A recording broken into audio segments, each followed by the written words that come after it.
দক্ষিণ দিনাজপুরের এক 31 বছর বয়সী পরিযায়ী শ্রমিক গোয়া থেকে বাড়ি ফেরার পথে আত্মহত্যা করেছেন বলে অভিযোগ উঠেছে। তার পরিবার ও স্থানীয় নেতাদের দাবি, ভোটার তালিকার স্পেশাল ইন্টেন্সিভ রিভিশন প্রক্রিয়া ঘিরে তৈরি হওয়া ভয় থেকেই এই মর্মান্তিক পরিণতি, যা জেলা জুড়ে তীব্র রাজনৈতিক বিতর্কের জন্ম দিয়েছে। মৃতের নাম সুভাষ হেমব্রম। তিনি কুমারগঞ্জ বিধানসভার অন্তর্গত অশোক গ্রাম পঞ্চায়েতের কামাতপাড়া গ্রামের বাসিন্দা। সংসার চালানোর তাগিদে তিনি গোয়া রাজ্যে পরিযায়ী শ্রমিক হিসেবে কাজ করতেন। পরিবারের দাবি অনুযায়ী তিনি অশোক গ্রাম Ishwarchandra Vidyasagar high school vote কেন্দ্রের পার্ট নম্বর 61-র ভোটার ছিলেন। পরিবারের সদস্যদের বক্তব্য, গঙ্গারামপুর ব্লক প্রশাসনের সহকারী নির্বাচনী নিবন্ধন আধিকারিক এর তরফে এসআইআর সংক্রান্ত একটি হিয়ারিং নোটিশ পান সুভাষ। নোটিশে 15ই জানুয়ারি হাজিরা দেওয়ার নির্দেশ ছিল। এতে আতঙ্কিত হয়ে তিনি 11ই জানুয়ারি গোয়া থেকে বাড়ি ফেরার জন্য ট্রেনে ওঠেন। 13ই জানুয়ারি ট্রেনটি ওড়িশার ভুবনেশ্বরের কাছে একটি সিগন্যালের কারণে দাঁড়িয়ে থাকাকালীন সুভাষ ট্রেন থেকে নেমে গলায় দড়ি দিয়ে আত্মহত্যা করেন বলে পরিবারের অভিযোগ। 15ই জানুয়ারি তার মৃতদেহ গ্রামে পৌঁছালে শোকে ভেঙে পড়ে গোটা পরিবার। পরিবার সূত্রে জানা যায়, হেমব্রম পরিবারের 4 জন সদস্য এসআইআর নোটিশ পেয়েছিলেন। পরাব হেমব্রম বয়স 60, অমল হেমব্রম বয়স 36, সুভাষ হেমব্রম বয়স 31 এবং পাউলিশ হেমব্রম। এই নোটিশগুলি পরিবারের তীব্র মানসিক চাপ ও আতঙ্কের সৃষ্টি করে বলে দাবি।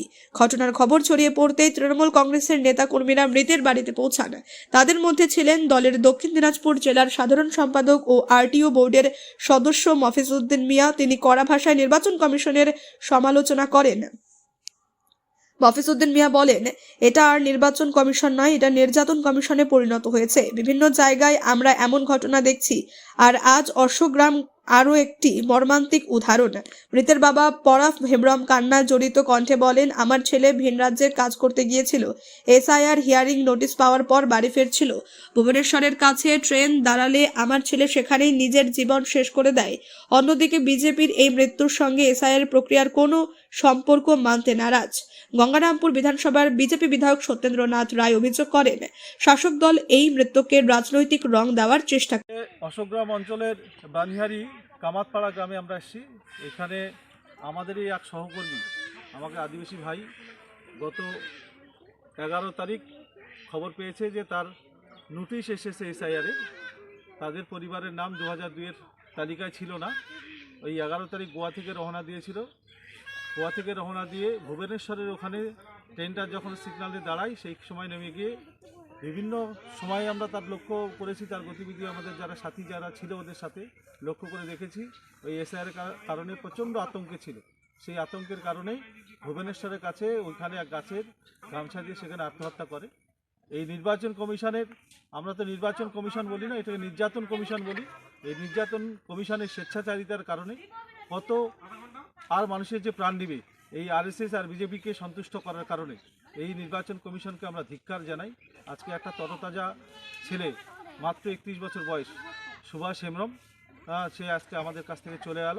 তার পরিবারের কাছে আমরা এসে দাঁড়িয়েছিলাম। সকাল থেকে আমরা এখানে আছি, তাদের সঙ্গে ছিলাম, এবং এইমাত্র তার মৃতদেহ এখানে এসে পৌঁছালো, শ্মশানে নিয়ে গেল। তার শ্মশানে নিয়ে যাওয়ার পরে আমরা তাদের পরিবারের সাথে সবার সঙ্গে কথা বললাম। নির্বাচিত করলো, সেই লোকগুলোকে আজকে বেকার নাগরিক করার যে চক্রান্ত চলছে, তার জন্য আমরা দলগতভাবে, আমাদের প্রশাসনগতভাবে এই পরিবারগুলোর সাথে আছি। আমরা পাশে থাকছি। আমাদের রাজ্য নেতৃত্বকে, আমাদের জেলা নেতৃত্বকে, সবাইকে আমরা এই তথ্যটা দিয়েছি। আমরা এই নেক্কারজনক একটা যে নির্বাচন কমিশন, ধিক্কার জানাই। আমরা সর্বতভাবে নিন্দা করি এই রকম ঘটনা। আর যে ঘটনা ঘটাচ্ছে তার জন্য যতদূর যেতে হয় আমাদের সরকার এবং আমাদের দল সেইভাবে যাওয়ার চেষ্টা করছে। আমরা এদের পাশে থেকে সহযোগিতা করার চেষ্টা করছি। আমাদের অশোকগ্রাম অঞ্চলের অঞ্চল প্রেসিডেন্ট হরিবাবু, এটা হচ্ছে সুভাষ হেমব্রম। উনি গোয়াতে পরিযায়ী শ্রমিক হিসেবে থাকতেন, পরিযায়ী শ্রমিকের কাজ করতেন। ওইখান থেকে এসআইআরের যে নোটিশ এসেছিল 4 জনের নামে, ওর বাবা 3 ভাই, তো ওই আতঙ্কে উনি সেই গোয়া থেকে আসতে ট্রেন থেকে নেমে সে সুসাইড করে। তারপরে আমরা বাইরে জানতে পারি, আমরা ওনাদের পাশে, ওর বাবা মাদের পাশে এসে আমরা দাঁড়াই। এটা এসআইআরের ওরা মানে যেভাবে ও পরিকল্পিতভাবে, যে আমরা 2002 সালে যেহেতু নোটিশ নাই, আমরা মনে হয় আর থাকতে পারবো না, এই যে আতঙ্ক। সে গ্রাম এলাকায় একজন পরিযায়ী শ্রমিক সে এসআইয়ের আতঙ্কে ট্রেন থেকে নেমে ভুবনেশ্বরে নাকি সুইসাইড করেছে, এমনটাই তৃণমূলের অভিযোগ। সে আজকে তার হিয়ারিংয়ের ডেট ছিল গঙ্গারামপুর ব্লকে। কি বলবেন, আপনি জানতে পেরেছেন কি বিষয়টা, কি বলবেন? আমি এবং আমরা যতদিন থেকে দেখছি এসআর শুরু হওয়ার পরে যে যেখানে যেভাবেই মারা যাচ্ছে, কেউ হার্ট অ্যাটাক করে মরছে, কেউ নিজের ব্যক্তিগত কারণে আত্মহত্যা করছে, আমি মনে করি সব মৃত্যুই দুঃখজনক, আমরা সবাই মনে করি দুঃখজনক।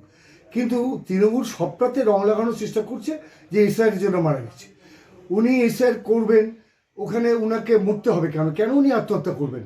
বাট বলে দিয়েছে নির্বাচন কমিশন যে আপনার ফোন নাম্বার আপনি দিয়েছেন, আপনাকে ফোন নাম্বারে একটা মেসেজ দেওয়া হয়েছে যে আপনি কোথায় ভোটার থাকতে চান। সকলে মিলে আমাদের এই অশোকগ্রাম অঞ্চল মানে গঙ্গারামপুর ব্লকের অশোকগ্রাম অঞ্চলের প্রায় সব নেতৃত্বরা এখানে আছেন।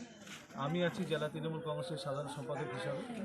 আমরা অশোকগ্রাম অঞ্চলের বানিহারি কামাতপাড়া গ্রামে আছি। একটা মর্মান্তিক ঘটনা ঘটেছে এখানে। আমাদের নির্বাচন কমিশন, যাকে আমরা নির্যাতন কমিশন বলে ব্যাখ্যা করি, সেই নির্বাচন কমিশনের কারণে আমাদের একটা তরতাজা প্রাণ চলে গেল।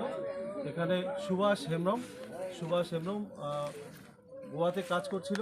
তাদের পরিবারের নাম 2002 সালের ভোটার তালিকা না থাকার কারণে তাদের এসআইআর নোটিশ করেছে। সেই কারণে এই যে যন্ত্রণা সহ্য করতে না পারে আত্মহত্যা করেছে। তার পরিবারের পাশে আমরা এসে দাঁড়িয়েছি, আমাদের সকল কর্মী নেতৃত্ব সকলে মিলে আমরা ধিক্কার জানাই। আমাদের সত্যি কথা বলতে কি নিন্দা করার আমাদের ভাষা জানা নেই যে নির্বাচন কমিশনের তুগলকি কারণে আজকে কত মানুষ আমরা আমাদের কর্মহীন হচ্ছি, কত মানুষের আমাদের ক্ষতি হচ্ছে, কত মানুষের আমাদের জীবনহানি হচ্ছে। সেই জন্য আমরা নির্বাচন কমিশনকে ধিক্কার জানাই।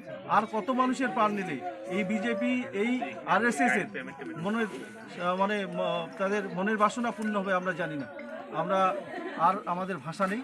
আমরা এই পরিবারকে সমবেদনা জানাই, পরিবারের পাশে আমরা আছি। আমরা রাজ্য নেতৃত্বকে জানিয়েছি, আমাদের জেলা নেতৃত্বকে জানিয়েছি, আমরা প্রশাসনকে জানিয়েছি এই ব্যাপারে, যাতে